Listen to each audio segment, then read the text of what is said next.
Imagina só conhecer um gênio da lâmpada e ter os seus desejos realizados. Parece maravilhoso, porém as consequências são mortais. Agora sim, ficou bem sinistro, né? E é exatamente isso que acontece em O Mestre dos Desejos, de 1997, o filme que nós vamos falar no vídeo de hoje. Então, se você já assistiu essa obra e quer se aprofundar ainda mais no universo sombrio deste filme, descobrir curiosidades interessantes e, é claro, entender toda essa história polêmica, fica nesse vídeo até o final que ele tá bem legal e bem assustador. What the fuck? Oh my god. Eu sou o Gabriel, esse é o canal Videoterapia. Se você é novo por aqui, se inscreva agora mesmo, que será bem legal ter você conosco. Deixa o seu like e um comentário no início do vídeo, que ajuda bastante a impulsionar o conteúdo. Então já coloca aqui nos comentários o emoji de um demoninho ou o emoji de uma lâmpada mágica. Não sei se tem esse emoji, mas se tiver, pode colocar aqui, que eu vou deixar um coraçãozinho pra vocês. Se você ainda não me segue no Instagram, vou deixar aqui na tela. Me siga por lá, que eu sempre aviso quando saem vídeos novos. Também faço conteúdos extras, então vão lá no Instagram, que o meu maior desejo é ver vocês por lá também. E melhor tomar cuidado com o que eu desejo. O Mestre dos Desejos foi uma das obras mais populares na época das locadoras. Impressionante a popularidade desse filme nos anos 90. Eu sempre tive um fascínio por esse filme, porque quando eu era criança, esse era um dos filmes que minha mãe falava que era proibidão pra criança. Porque tinha muito sangue, era uma história sinistra, o vilão era bem malvado, e eu fui ficando com esse filme na minha cabeça. E na locadora que eu frequentava quando era criança, tinha uma seção chamada Terror Cult, que tinha uns filmes bem diferentões pra época. Então tinha o Mestre dos Desejos, o Mestre das Ilusões, A Beira da Loucura, Anatomia e vários outros filmes estranhos. Ah, Faces da Morte também estava lá. E a galera que frequentava essa seção do Terror Cult era um povo bem alternativo. Cabelo colorido, alargador, tatuagem, piercing. Eu achava o máximo acompanhar essa galera alugando esses filmes. E eles ficavam trocando ideias sobre essas obras. Até que certa vez eu peguei escondido esse filme na locadora e resolvi assistir na locadora mesmo. Só pra contextualizar, quando eu era criança, os meus pais tinham um comércio. E um desses tinha uma locadora, uma lanchonete e também uma lojinha de bugigangas. Como eu era criança, quando eu saía da escola eu não podia ficar em casa sozinho, porque eu era criança e os meus pais estavam aí nesses comércios. Então eu ficava na lanchonete, porque eu gostava de comer, e na locadora, porque eu gostava de assistir filme. Eu ficava intercalando. Numa dessas, a pessoa que cuidava da locadora se distraiu e eu peguei O Mestre dos Desejos pra assistir. Gente, é por isso que mãe fala, não faça nada escondido porque vai dar ruim. Eu fiquei apavorado, não entendi nada da história, eu assisti só o comecinho e eu fiquei assim, gente, como que as pessoas gostam desse filme? É horroroso, é muito feio. Fiquei apavorado, porque a cena de abertura desse filme é uma das coisas mais horripilantes que eu já tinha assistido naquela época. Parei de assistir esse filme, fiquei morrendo de medo, não contei pra ninguém, vida que segue. Mas aquela coisa, o filme, ó, ficou na minha cabeça. Então, quando eu já estava mais crescidinho, eu assisti esse filme. Na verdade, eu comprei um DVD pirata que tinha os 4 filmes da franquia O Mestre dos Desejos. Pois é, tem 4 filmes esse negócio. Adorava assistir, eu gostava muito do primeiro e do quarto filme. Então, eu lembro com muito carinho dessa obra, porque veio desse lugar do proibidão das locadoras. Você não pode alugar, só a galera mais velha, a galera descolada que pegava esse filme, e você que é criança, cresce nesse meio, você fica fascinado por esse universo. Então eu guardo com muito carinho O Mestre dos Desejos no meu coração. É até estranho falar isso, né? Porque esse filme é horroroso. Eu acho que um outro ponto que fazia esse filme ser muito popular é que ele levava o selo Wes Craven de qualidade. Foi uma característica muito popular no final dos anos 90 e início dos anos 2000. Vários filmes usavam o selo Wes Craven Presents,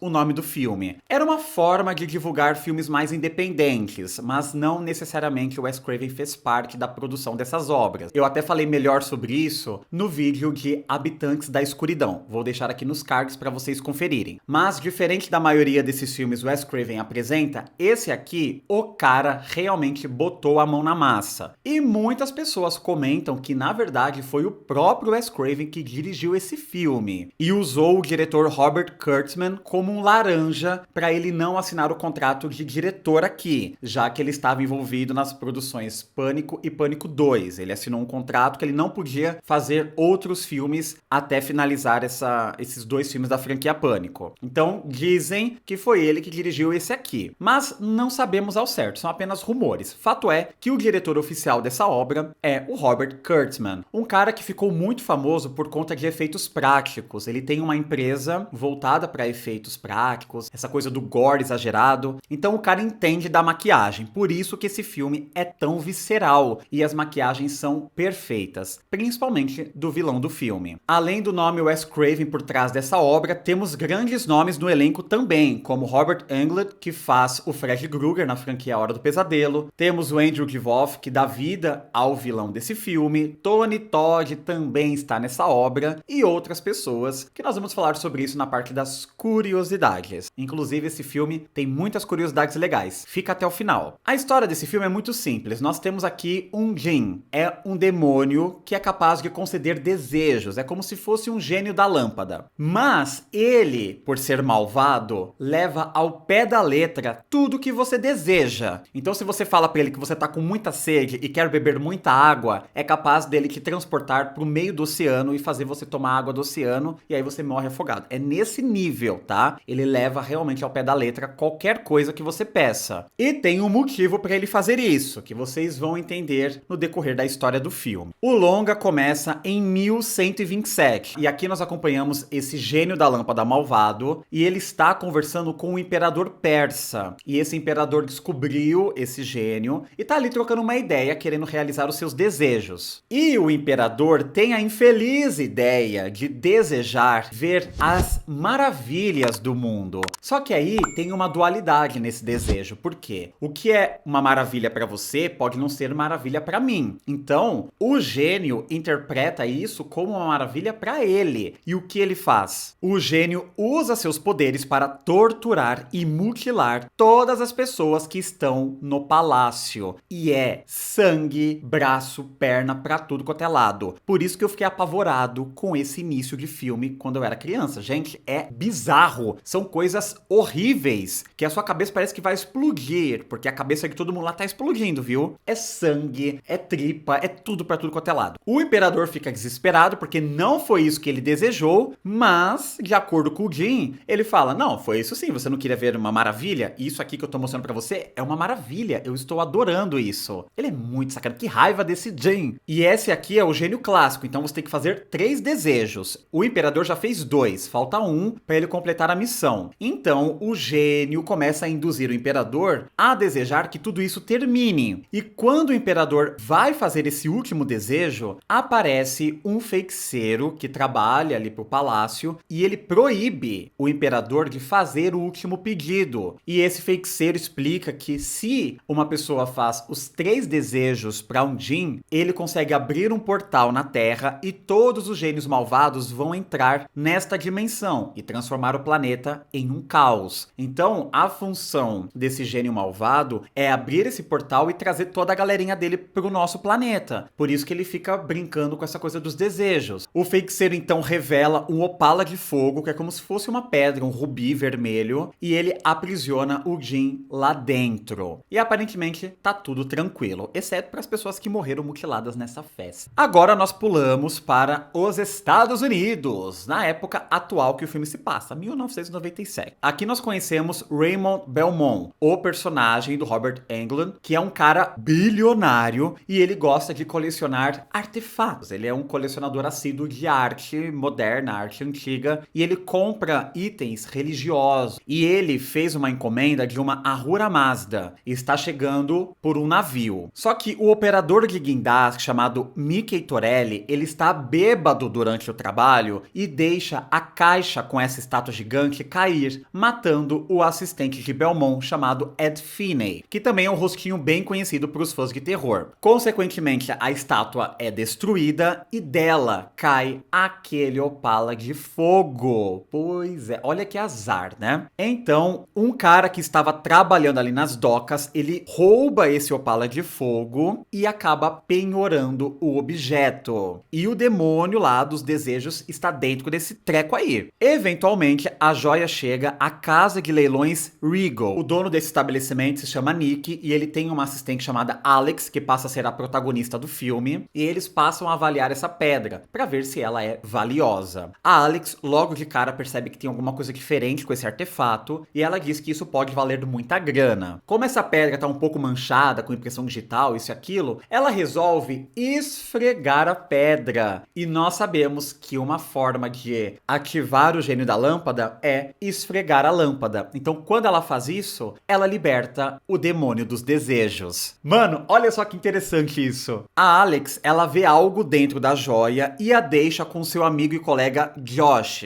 que inclusive é um cara que é bem apaixonado nela. Enquanto Josh coleta dados, a Gama explode, destruindo todo o laboratório e libertando o Jim. O Josh está muito ferido por conta da explosão e essa criatura, que ainda está tomando a sua forma normal, começa a rastejar pra cima dele numa cena muito boa e pergunta se o Josh deseja alívio para a dor física que ele está sentindo. Obviamente que o Josh diz que sim, que ele quer um alívio para aquela dor. Então o Jim mata ele. Ah, você quer um alívio para sua dor? Tá, pronto, você morreu. Então viu como ele atende aos desejos da forma mais brutal possível? Pois é praticamente impossível fazer um desejo e não ter as consequências. Eu até fiquei pensando nisso. Como é que eu faria um pedido para esse bicho sem ele me machucar? Não dá. Qualquer coisa que você pedir, ele pode fazer na versão maldade. Alex, então, é informada da morte de Josh e ela fica muito chateada porque foi ela que deu aquela pedra e essa pedra causou a explosão. Até então ela não sabe nada do demônio lá dentro. Ela só fica triste porque seu amigo morreu. Mas a partir desse momento, a Alex começa a ter umas visões estranhas envolvendo essa criatura. Começa a aparecer em seus sonhos e ele fica sussurrando coisas em seu ouvido, pedindo para ela fazer 3 desejos. Porque a pessoa que liberta esse demônio, ela tem direito a 3 desejos e no terceiro desejo, ele consegue abrir a dimensão fantasma e atrair todos os gênios malvados para o nosso planeta. Então é esse o objetivo dele. E ele quer fazer isso com a Alex, foi ela que libertou. A Alex, por conta desses pesadelos e alucinações, ela rastreia a joia até aquela estátua que pertencia ao Belmont. Então ela vai até lá, conversa com ele, eles já são conhecidos, né? Porque como ela trabalha com isso, eles já se encontraram várias vezes dentro desse ramo. Ele então diz que tem uma pessoa que entende melhor sobre essa estátua que ele comprou e sobre esses mitos, esses folclores todos, que é uma tal de Wendy, uma professora especialista em folclore. O Wendy então explica para Alex a história da joia e a natureza do Jin. O Jin concede desejos em troca de almas, mas como os Jin são demoníacos por natureza, os desejos serão distorcidos em maldições para o divertimento do próprio demônio. Enquanto a Alex está investigando todo esse lance, o Jin consegue assumir uma forma humana para ele poder transitar tranquilamente pela cidade. E conforme ele vai andando, ele vai conversando com as pessoas e vai pregando peças em todo mundo. Então, por exemplo, tem um momento que ele chega em um morador de rua que acabou de passar por uma situação de constrangimento e ele fala: o que você gostaria que acontecesse com essa pessoa que o constrangeu? Aí ele fala: eu queria que essa pessoa morresse. Aí o Jim vai lá, mata a pessoa. Depois ele vai a uma loja de roupas e ele conversa com uma atendente muito bonita e fala: você gostaria de ser bela para sempre, nunca envelhecer, ficar com esse rosto lindo? Aí ela fala: sim, né, claro, eu adoraria isso. E o que ele faz? Transforma ela em um manequim da loja. Essa cena é muito boa, que você não espera que ele vai fazer isso. Então ele vai usando isso daí, esses desejos, pra ir tapeando as pessoas. E ele está atrás da Alex, porque é ela que realmente importa. Tem uma cena muito boa que acontece na delegacia, porque o detetive acabou conhecendo a Alex, ele tem o endereço dela, porque ela era amiga do Josh lá que morreu na explosão. Então, o Jim vai até lá disfarçado de ser humano, e no meio de uma conversa, o policial diz que gostaria que um cara, um criminoso que tá ali na delegacia, fosse pego em flagrante, porque ele já matou várias pessoas, mas ninguém nunca viu. Então, assim, tá rolando uma investigação meio no submundo. Ninguém consegue provar que ele é o criminoso. Então, o Jim faz faz esse cara aí, o criminoso, pegar uma arma e matar vários policiais dentro da delegacia. Então ele realizou o desejo desse policial. O cara produziu provas contra ele mesmo na frente de todo mundo. Mas olha que sinistro, né? Um monte de policial morreu para que esse desejo fosse atendido. E com isso, a delegacia toda vira um caos e o Jim consegue pegar o endereço da Alex. Primeiro, ele vai até onde a Alex trabalha e ele conversa com o Nick, que é o proprietário. O Nick, a princípio, não passa o endereço da Alex porque ele diz que ela é uma pessoa que trabalha com ele e ele não vai dar o endereço dela para um estranho. Mas o Jim oferece uma quantia em dinheiro para ele abrir a boca. Então o Nick, muito safado, diz que só vai contar o endereço da Alex se ele ganhar $1 milhão. E o Jim fala, beleza, vou te dar $1 milhão. Gente, sabe o que acontece? Nesse mesmo momento, nós vemos a mãe do Nick em uma seguradora assinando um seguro de vida no valor de $1 milhão. Em seguida, ela faz uma viagem de avião, o avião explode, ela morre e o Nick é o único herdeiro desse $1 milhão. O cara, o gênio, matou a mãe do Nick para ele receber o dinheiro. Porque, gente, tem que pensar o seguinte, de onde essa criatura vai arranjar $1 milhão? Não tem. Então ele manipula as forças para que esse dinheiro saia de algum lugar. Ele respeita a Receita Federal, tá? E cada vez que esses desejos vão acontecendo com as pessoas, a Alex fica doida. Ela sente que tem gente morrendo, que tem gente passando mal. Ela então resolve consultar aquela professora do folclore novamente, mas quando ela chega na casa da professora, não é mais é o Jim que assumiu a fisionomia dela. E é uma cena bem interessante porque a todo momento a professora fica oferecendo coisas pra Alex, tipo assim, você aceita um copo d'água? Você aceita uma bebida? Você aceita tal coisa? Ela, não, eu não quero nada, eu só quero conversar com você. Porque o gênio tá tentando fazer a Alex realizar os seus desejos, né? Então ele está tentando puxar dela um pedido e ela não aceita nada. A mulher é esperta, mesmo que ela ainda não saiba que é o gênio que está manipulando tudo. Aí ela descobre que a verdadeira professora morreu e é o gênio que está fazendo isso. Então nós temos o primeiro embate desses dois personagens. Como foi a Alex que o libertou, ele dá a ela um desejo gratuito, então que não conta para esses 3 desejos principais. Então ela deseja que ele atire em si mesmo, mas ele é imortal. Então quando ele pega a arma e cumpre esse desejo, porque ele é obrigado a fazer o que você pede, nada acontece. A bala atravessa, puf, ele se recupera, Wolverine, tá tudo certo. Ou seja, a bichinha gastou um desejo à toa, mas serviu para explicar para todo mundo que o cara é imortal. Então ela usa o primeiro de seus 3 desejos oficiais. Ela deseja saber o que ele é. Então o Jim a teletransporta para dentro daquele rubi, daquele opala vermelho, e ali ela fica aterrorizada enquanto ele fica tirando onda. Então ele mostra todo o universo dela, que é o inferno, na verdade, né? Ele leva ela para dentro do inferno e ela vê que ele é um demônio muito perigoso e que ela não vai conseguir vencer esse cara tão fácil assim. E é muito boa essa cena porque ela está dentro daquele opala. Então ele coloca o opala bem perto do olho dela assim, ó, e o olho dele fica gigantesco perto dela. É muito bem feita essa cena. E ele fala, agora eu vou atrás da sua irmã. Talvez ela queira realizar alguns desejos. Ela tem uma irmã, que também é uma parte frágil aí dessa história. E a Alex fica desesperada porque a irmã dela não sabe de nada dessa história. Então ela usa o seu segundo desejo. Ela deseja voltar para casa sem a presença do gênio. Então ela aparece lá no seu apartamento, mas ela está sozinha, porque ela foi a uma festa que está rolando na casa do Belmont. A Alex então vai pra festa para encontrar a sua irmã, explicar tudo o que está acontecendo, mas ela chega lá e é uma festa, então tem muitas pessoas, é uma festa meio temática, com coisas de máscaras, tem um monte de gente, e é óbvio que o nosso demônio favorito iria aparecer nessa festa. O Jim chega fantasiado de ser humano e já começa a manipular todo mundo. Primeiro que ele tem um confronto com o segurança da casa, e esse segurança é o personagem do Tony Todd. E essa cena, gente, dá uma agonia, porque ele começa a entrar na cabeça desse segurança, ele fala, você não queria fugir desse lugar? Você não queria ir pra outro lugar? Aí ele fala, nossa, sim, eu adoraria escapar daqui e viver de outra forma. Então, o Jim coloca o segurança dentro de uma cúpula de vidro cheia de água. Aí ele fala,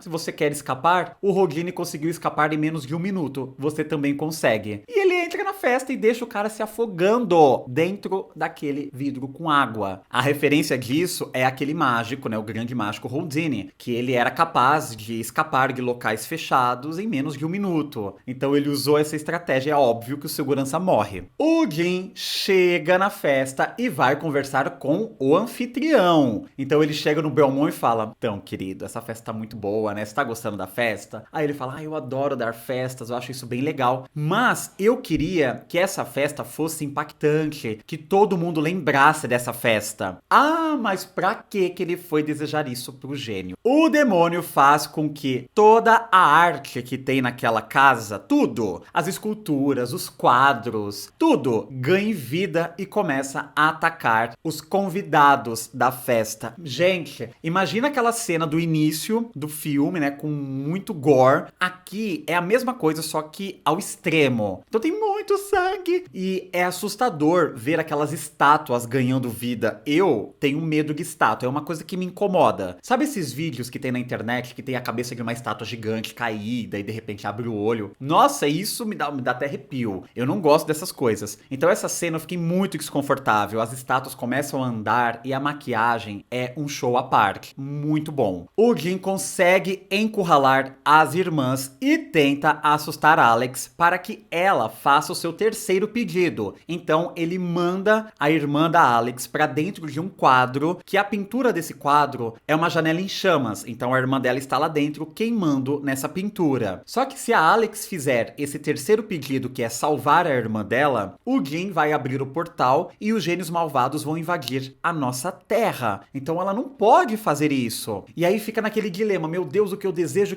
eu salvo a minha irmã, não salvo a minha irmã, salvo o mundo, o que eu faço? Antes de revelar o que acontece, eu quero pedir para você se inscrever no canal se ainda não for um inscrito, deixa o seu like, compartilha o vídeo com um amiguinho que também gosta de filmes de terror e coloca aqui nos comentários qual é a sua cena favorita de O Mestre dos Desejos. Agora que você atendeu ao meu pedido e se inscreveu no canal e deixou o seu like, vamos descobrir qual será o último desejo de Alex. A jovem fica pensando no que desejar. Meu Deus, o que eu faço, o que eu faço, o que eu faço? E ela tem uma ideia brilhante. Ela deseja que o operador do guindaste, Mickey Torelli, não tivesse bebido no trabalho 2 dias atrás. Um desejo que o demônio é forçado a atender. Isso, no entanto, desfaz os eventos que se seguiram à destruição da estátua e aprisiona o demônio no Opala de Fogo mais uma vez. Já que o operador do guindaste, agora que está sóbrio, ele não derrubou a estátua, ou seja, a pedra não caiu, aquele cara não roubou a pedra, a Alex não esfregou a pedra, então tá tudo certo. Ela deu um Ctrl+Z na história, né? Foi bem esperta. Alex então vai até o trabalho do Josh e percebe que ele não morreu porque ela deu esse Ctrl+Z. Os dois resolvem sair para jantar, pegar um cineminha, uma malemolênciazinha gostosinha, e nós vemos que dentro da joia, na estátua de Ahura Mazda, agora na coleção particular de Belmont, o Jim está sentado em um trono, aguardando para ser libertado novamente. E fica o alerta aqui para todo mundo: cuidado com o que você deseja. Olha a história desse filme. Não é incrível, gente? Isso daqui é maravilhoso. Imagina você pegar algo que todo mundo sonha em ter, que é um gênio da lâmpada, que realiza desejos, mas colocar isso com consequências severas. É incrível. Eu amo a história desse primeiro filme. E sabe uma coisa que é mais curiosa nesse filme? Ele só existe por conta do sucesso de A Hora do Pesadelo. Vou te explicar. A Live Entertainment queria criar um monstro icônico, um novo símbolo do terror pós-Fred Krueger, porque o Fred Krueger deu muita grana, fez todo mundo ficar rico e eles queriam criar uma nova tendência, um novo vilão maravilhoso para ficar no imaginário popular. A Live Entertainment chamou Peter Atkins, que ficou bem famoso por escrever as sequências de Hellraiser, contrataram ele para escrever a mitologia do Jim com profundidade. Algo que a princípio ele não curtiu muito. Ele falou: nossa, gênio da lâmpada. Mas quando ele começou a entrar nessas histórias do demônio dos desejos, demônio do fogo, ele ficou fascinado por isso e escreveu vários rascunhos sobre esse personagem. Então, ele incorporou para sua história a ideia de que os Jins eram criados por Deus entre anjos e humanos, mas sem um mundo próprio, o que gerava sua malevolência. Então, eles dependiam de alguma realidade para eles ganharem forma efetivamente. Por isso que tem essa mitologia dos 3 desejos. Quando eles concedem os 3 desejos, eles ganham como recompensa um mundo para eles habitarem. O Atkins queria que o Jim tivesse o mesmo tipo de presença intelectual e ameaçadora do Pinhead, do qual ele já escreveu várias vezes nas sequências de Hellraiser. E ele elogiou o ator Andrew Divoff por entregar o tom perfeito de fala. Era um tom rebuscado, elegante e pretensioso, mas nunca caricato, igual ao Pinhead. E o jeito que o Jim fala nesse filme é muito macabro, porque ele coloca umas pausas específicas que não são da linguagem humana. Então ele vai falar assim, you wanna die. Sabe, umas coisas estranhas que ninguém fala desse jeito, porque esse bicho não é do nosso planeta. E o resultado pra mim é perfeito. O ator Andrew Divoff deu o nome nesse personagem, tanto que ele foi convidado pra fazer a sequência. Só que pra esse filme dar certo, eles precisavam de nomes fortes no elenco. Então essa obra hoje é considerada um Vingadores do terror, porque o estúdio chamou todo mundo que era famoso no terror naquela época. Chamou o Wes Craven pra entrar com seu selo, Wes Craven Presents, mas no elenco entrou Robert Englund, que era o Freddy Krueger, Tony Todd, que era o Candyman, Kane Hodder, que fez o Jason em vários filmes de Sexta-feira 13, também está nesse filme em uma participação especial. Ted Raimi, irmão do Sam Raimi, está nesse filme também, ele ficou famoso porque apareceu em Evil Dead, apareceu em O Grito também, o cara é bem popular no terror. E os atores Angus Scrimm e Reggie Bannister, que fizeram os filmes Fantasma, os filmes originais, né, não o remake, também estão nesse filme. Eu falei pra vocês no início do vídeo que essa coisa do Wes Craven colocar o nome dele como selo de qualidade foi algo corriqueiro nos anos 90 e início dos anos 2000. Então, isso foi essencial para esse filme aqui ganhar uma distribuição ampla. O Wes Craven estava muito no auge por conta de Pânico. Pânico 2 já estava em produção, então o nome dele estava muito bombado nas locadoras, nos cinemas. E aqui, diferente de outros filmes do Wes Craven Presents, ele de fato foi o produtor executivo do filme. E ele fez isso no intervalo de Pânico e Pânico 2. Mesmo não dirigindo, a sua assinatura ajudou Mestre dos Desejos a ganhar visibilidade nas locadoras. Era praticamente o selo de qualidade ideal. E diferente do que muitas pessoas acham, não foi o Wes Craven que indicou o Kurtzman para a direção desse filme, e sim o Sam Raimi. Kurtzman foi contratado para dirigir o filme graças à recomendação de Sam Raimi, com quem havia trabalhado em Evil Dead 2 e Army of the Darkness, Evil Dead 3. Ele era considerado um mestre dos efeitos práticos na direção. No total, esse cara dirigiu apenas 5 filmes, mas pelo menos aqui o cara foi icônico. Esse filme é tipo Vingadores para os fãs de terror. Então, ainda falando disso, se vocês repararem bem, na cena em que o ator Kane Hodder, que faz o Jason, aparece no filme, ele está usando um crachá escrito J.